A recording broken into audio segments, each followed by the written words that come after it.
This here is a swatch in stockinette stitch, and there are 2 increases hidden in this swatch. Can you spot them? This here is a swatch in garter stitch. Obviously it has been increased, but where exactly? Can you spot the increases?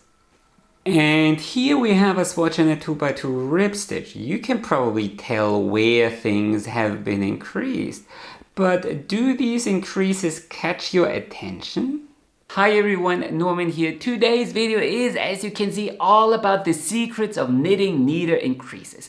Have you ever knitted a raglan sweater only to end up with ugly holes here along the increase line? Or you knitted socks toe up and the same happened around the gusset? Or maybe a triangular shawl where you ended up with ugly holes along the central increase line? Well, today I'm going to show you that increases don't need to be noticeable and they don't need to be ugly either. And there are more increases out there than you are probably aware of. Here are 2 examples. So you start by bringing this loop here all the way towards the back. Then you only knit into this right leg, slip that, and then you knit one more time into the remaining leg. Let's do that one more time. So again, you bring the yarn here towards the back, knit into the right leg, slip off the right leg, and then you knit into the remaining leg. And see, there is your perfectly centered hitch knot increase with these 2 tiny twisted loops here at the base. If on the other hand you want to create a balanced centered single increase, then we need to employ a little trick. So here on the wrong side, I'm going to add a simple yarn over and then I will continue knitting across. And then over here on the right side, when you come across the yarn over, you slip the yarn over and then you don't knit into the next stitch. Instead, you go into the stitch 1 row below, slip that back to your knitting needle, slip the yarn over back to the knitting needle and pass that stitch over, slip it, and then you continue knitting. Let's do that one more time. So here's our yarn over, slip that, knit not into this stitch but into the row below, slip that back, slip the yarn over back and pass over before you continue knitting. And as you can see, this little trick will create a centered, a single increase that is a lot more balanced. If you want to unlock these techniques and truly understand them, then fasten your seatbelts because this video is all about secret tips and tricks for neater increases. There's theory, but there are also very, very practical applications where you can knit along.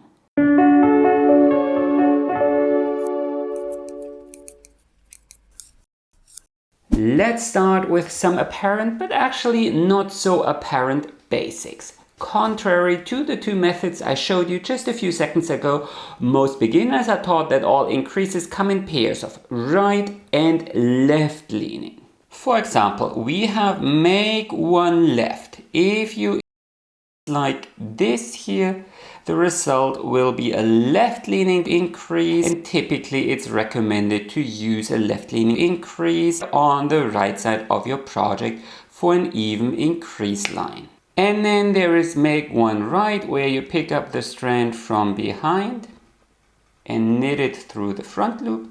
This will result in a right leaning increase, and typically it's recommended to use this on the left side of your project for a neat and nice increase line. So this swatch here was increased with make 1 left on both sides of this central stitch.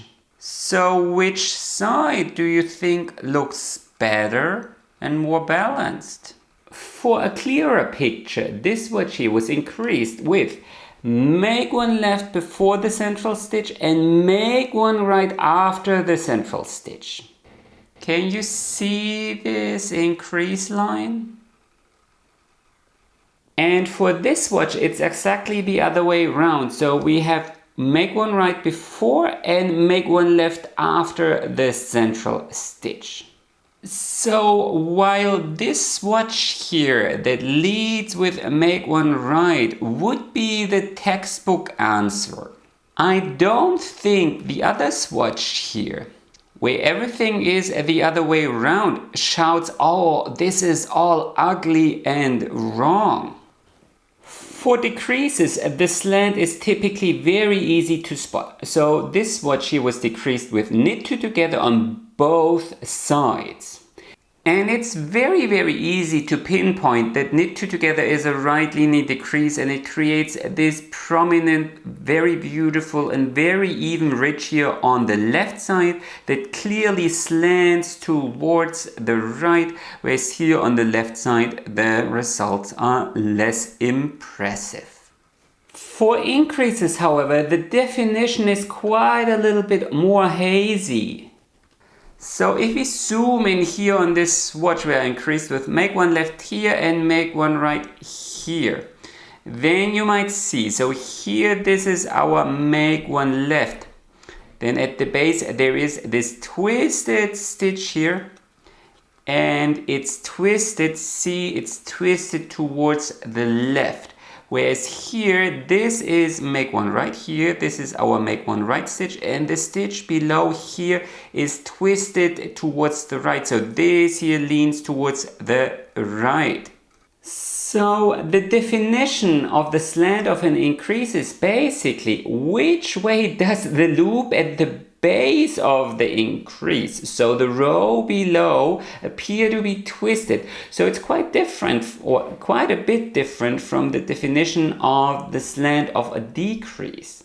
And this can be quite confusing. So KLL, knit left loop, is a very, very invisible increase for a stockinette stitch. So you lift the left leg of the stitch 2 rows below, 1 and 2.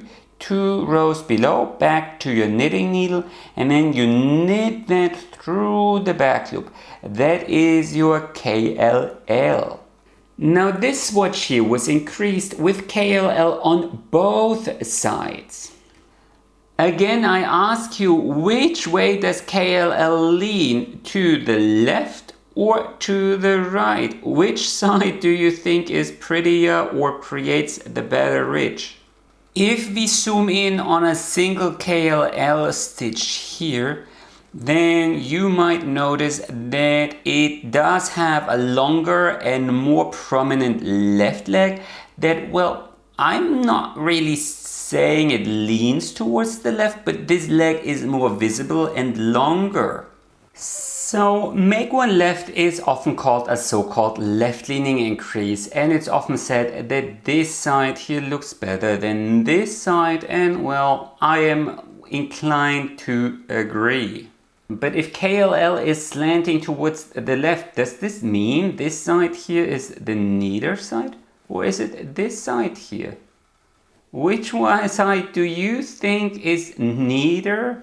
Or well, even and more balanced? Comment below, this side or this side. I'd be very interested what you think. KLL also has a right-leaning counterpart, KRL, knit right loop. So here you knit the right leg of the stitch 1 row below. So 1 row below, lift it back to your knitting needle, and then you knit it. That's KRL. By the way, this next knit stitch here is not part of KRL, just like this stitch here is not part of KLL. Lifted increases just describe the actual lifting. The base stitch is a different stitch. But if we compare a full swatch where I increased with KRL on both sides, I am personally less sure of the actual lean. If anything, I'd be inclined to say that KRL actually looks a little bit better here on the right side. And KLL actually looks a little bit better here on the left side, but only if you pushed me. I mean, please comment below what you think, but I personally would say that when it comes to increases, it's often not really beneficial to think of a true lean. I would rather think of it as an effect the increase creates, and this can look better in certain circumstances. Just remember here my swatch where I increased in the center of a shawl or so, and here this was make one right followed by make one left, and this was the opposite. And you know, it just creates different kinds of ridges, but I wouldn't say either of them is prettier. It's just different. If you go to my blog, you will find a list of almost all increases in knitting. I'll add a link to the description below. And each article comes not only with a video, but also with high resolution pictures of a lot of swatches. And then you can take a look at these swatches and decide for yourself which side you like best and where to use these increases. If you think of increases as having a clear slant the way decreases do, I am personally not entirely sure you will be able to find the prettiest solution for all projects. To continue that thought, I want you to think of different knitting stitch patterns. KFB knit front and back looks very odd when used for stockinette stitch. It always creates this little bar here, and I guess that's the very reason why it's sometimes called bar increase. However, let's use knit front and back here on a bit of garter stitch. So I am 4 stitches in here, and now I will do a knit front and back and continue knitting. So I knitted across one more row, and can you even spot the KFB? And mind you, I increased with KFB here, the whole swatch here with KFB, and as you can see, all these ridges are, you know, they're not broken, it's just one continuous row of ridges, and here the very same on the wrong side. So if you ask me, KFB is the perfect and most invisible increase for garter stitch. And talking about neatness, most people don't know that KFB actually has a right leaning counterpart called SKL, slip knit lift. So you slip one stitch knitwise, slip it back to the knitting needle point to point, and then you knit that stitch. And now you go one row below, lift back this loop here and knit it through the back loop.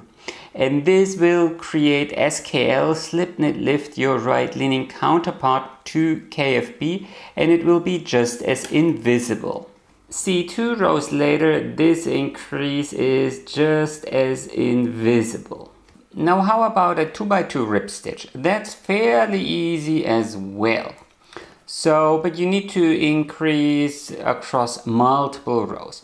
So here in the very first row, here see these are my 2 knit stitches, and I'm going to knit a KLL, knit left loop here after the first knit stitch, and then I just knit across in pattern.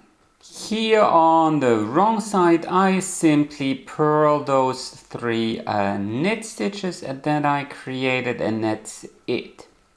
In the next right side row, when I come across these 3 knit stitches, now I do the exact same. I knit one and then I place another KLL.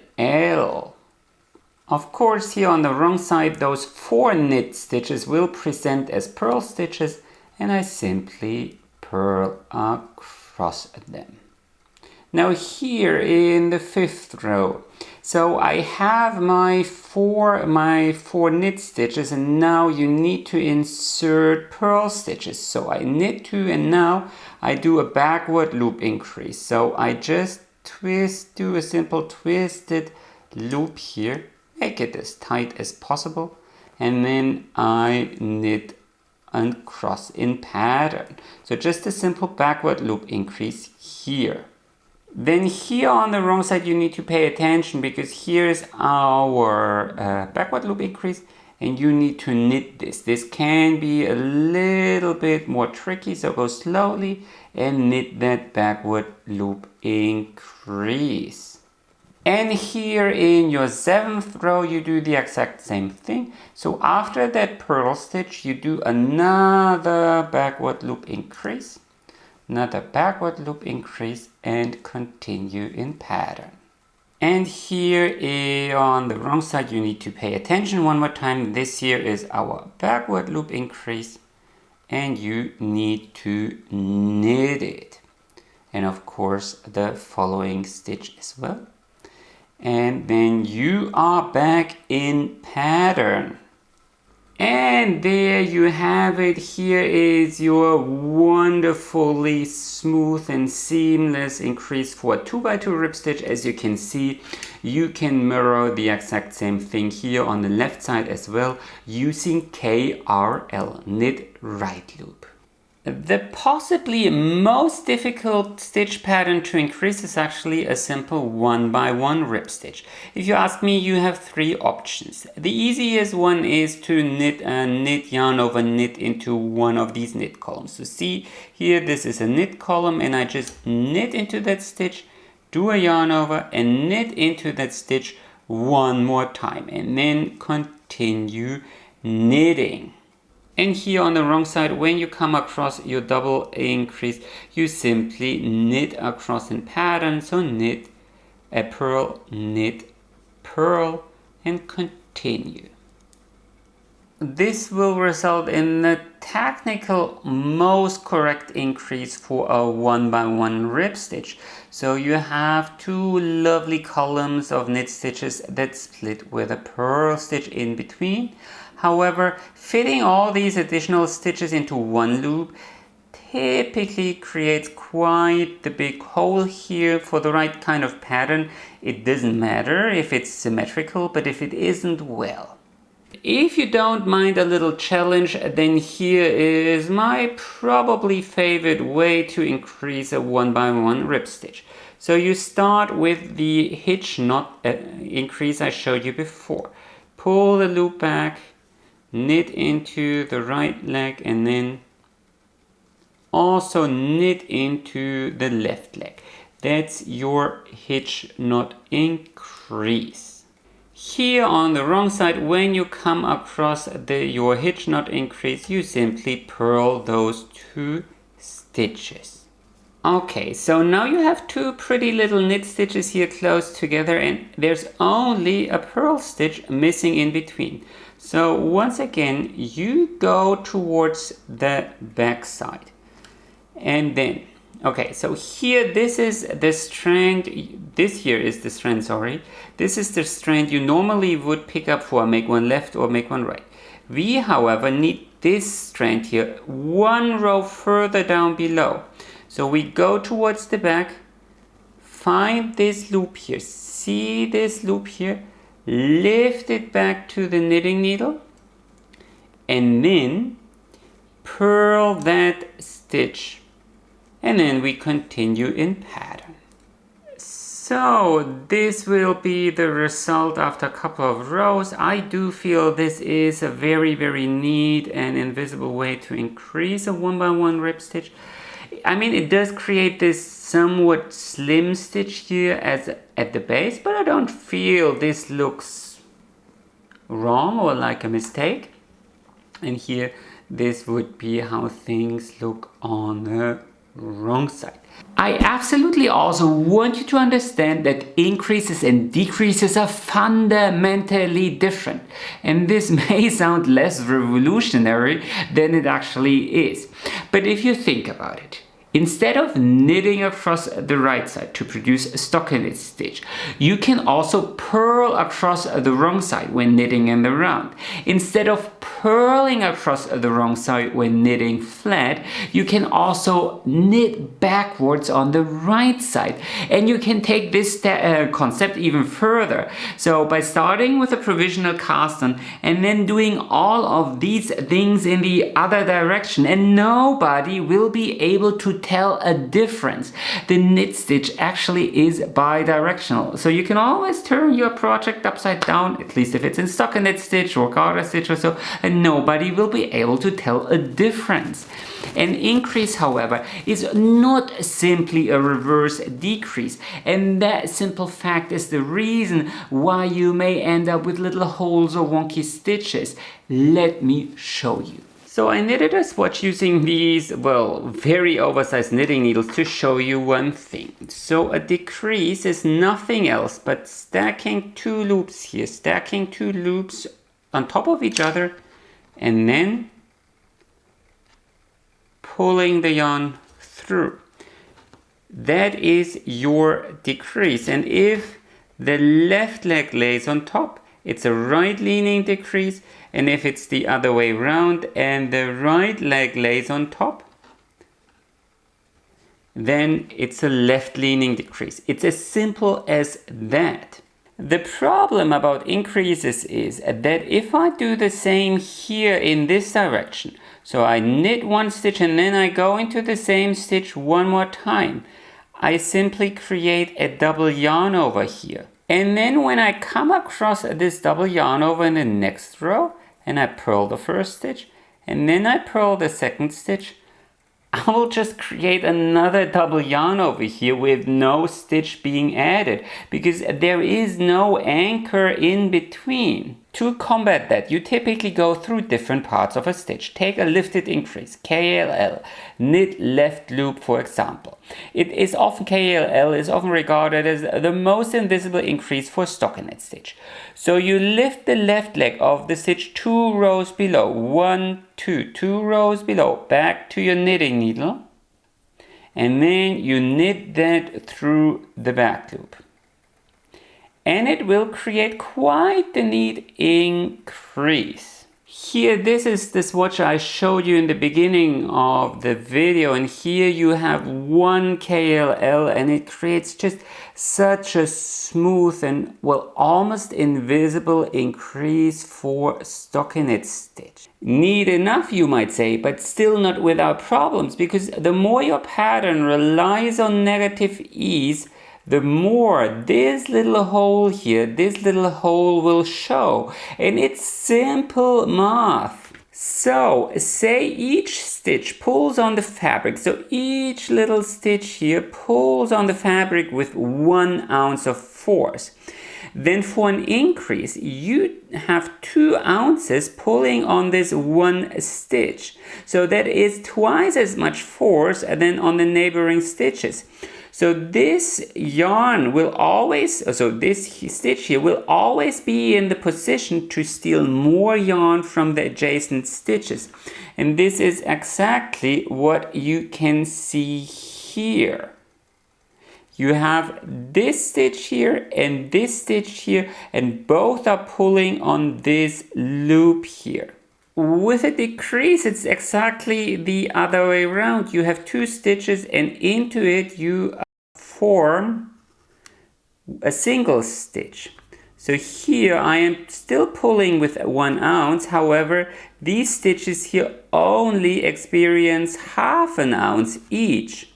So that is one very important reason why increases always look kind of less neat than decreases. What makes this even worse is that decreases are always centered. So here we have knit 2 together. Of course, here this loop lays on top and it appears to be right leaning, but if you dig underneath, you know, these 2 loops here are joining in the middle and it's centered.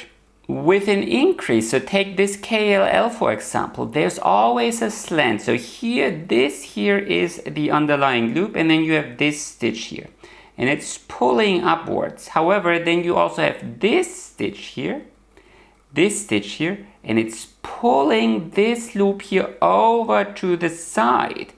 So this pronounces the problem with the hole even further. Possibly the only exception to this rule would be the centered balance single increase. So let's knit that. So in the row before, you knit a purl, yarn over, and now make sure that this yarn over is as small as possible, and purl again into the same stitch one more time. So you purl, yarn over, but now you pull tight, and then you purl one more time. And then on the right side, when you come across this triple stitch, you knit the first stitch, and then you knit the remaining 2 stitches together. Let's do that one more time here. Oops. One more time. So you knit the very first stitch, and the other 2 stitches, the yarn over and the other purl stitch, you knit it together. But even here you will create a little hole. Why? Well, if I force this apart, you can see that while the force is distributed evenly to both sides, there are 2 stitches here sitting in one loop side by side, and this automatically enlarges the loop. Remember here with a decrease, so here you have 2 loops beside, and with a decrease they were stacked upon each other. I'm only aware of one way to fix this, and you kind of need to fake a stack. So here on the wrong side, you simply add 1 yarn over and then you continue knitting. And then here over on the right side, you slip the yarn over. Then you knit into the next stitch 1 row below. So you go here into this loop, knit 1 stitch, slip that stitch back, slip the yarn over back, and pass this stitch here over. And then you continue knitting. So you kind of fake the stack. Let me show you the result. So as you can see, this little trick of using the yarn over to make up for the missing row from the make one below will create a stack. So here you have a clearly right leaning, well, increase where this loop here is on top the other loop. However, I mean, if you pull this apart and stretch it out, the immediate increase hole will still be slightly bigger than all the other little holes. So at the end of the day, bearing using fuzzier yarn and smaller knitting needles, you kind of have to accept that an increase will always leave behind a small hole. That's just part of knitting. If you really can't live with it, then try to knit patterns in a way that you can benefit from neat decreases, such as knit 2 together. So instead of knitting your sweaters top down, knit them bottom up so you can decrease here along the raglan decrease line, or knit your socks cuff down so you can decrease along the gusset. That is one of the reasons why I prefer these traditional construction methods. I mean, it might not be easier, it's not really harder either, but you can decrease, and for me personally, that often looks a little bit neater. The last factor we need to cover when talking about neat increases in knitting has to do with repetition, or rather stacking versus non-stacking. So take this swatch of stockinette stitch.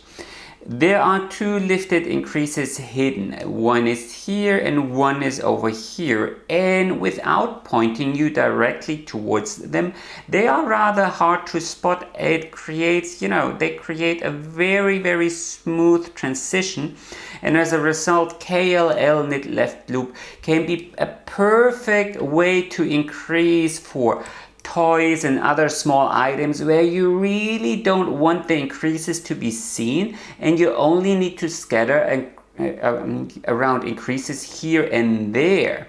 But if you remember this swatch here where I increased with KLL in every second row, on both sides, the effect is a lot more visible. I mean, this is still neat here, but far from the where is Waldo situation we have over here.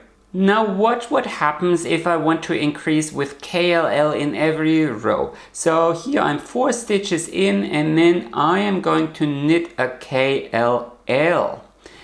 And well, I am lazy, so this here is of course no swatch in the round, but I'm just gonna pretend it was and move my yarn over to this side.